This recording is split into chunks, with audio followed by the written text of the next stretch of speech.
All fire safety starts with the fire triangle, which has an ignition source, oxidizers, and fuel. After that, we have our acronyms in the hospital to help us deal with any of emergencies that may happen.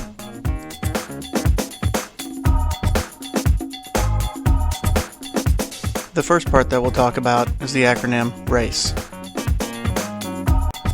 The first part, R, stands for rescue.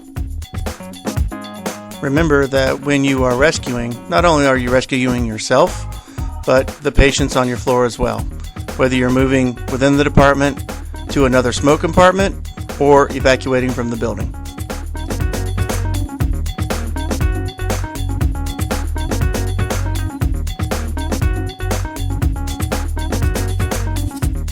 In the event of an evacuation, sleds can be found in the stairwells for patients that are non-ambulatory.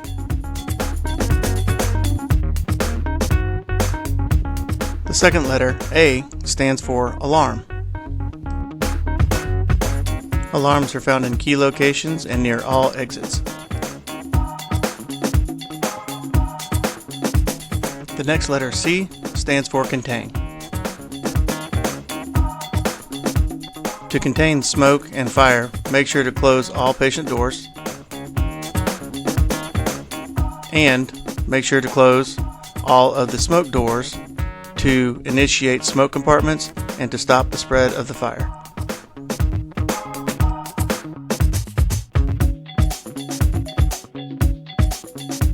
The final letter, E, stands for extinguish. And finally, to extinguish the fire, locate the closest fire extinguisher on your department and respond to the fire. And put the fire out. And now a quick note on how to use the fire extinguisher. Pull the pin, aim towards the base of the fire, squeeze the handle, and sweep back and forth.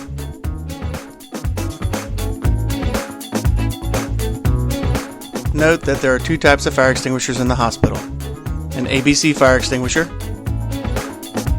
that can be used on all types of fires, and also there is a CO2 fire extinguisher that can be used in procedural areas and operating rooms.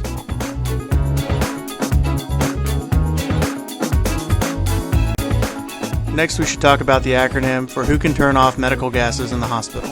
The acronym FRESHA stands for Fire, Respiratory, Engineering, Security, House Coordinator, and Anesthesia.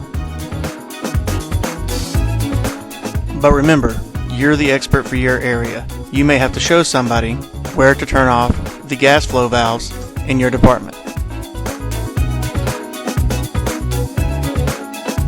Finally, a quick note about the operating room. We have special circumstances here, and we use the AORN Fire Risk Assessment Tool, which asks questions such as, are alcohol-based skin preps being used? Is the operation above the xiphoid process? Are we using open oxygen or nitrous oxide? Are we using an electrosurgical unit, a laser, or a fiber optic? And are there any other possible contributors that may actually cause harm to the patient?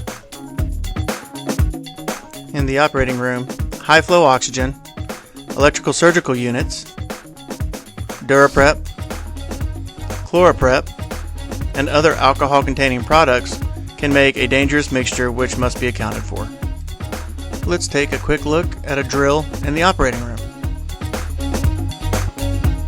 Notice the patient is covered when the electrosurgical unit is in place, and then when there's a fire, we use wet laps to douse the fire, take off all the drapes, begin a secondary survey for extra fire, and if needed, somebody goes for the CO2 fire extinguisher.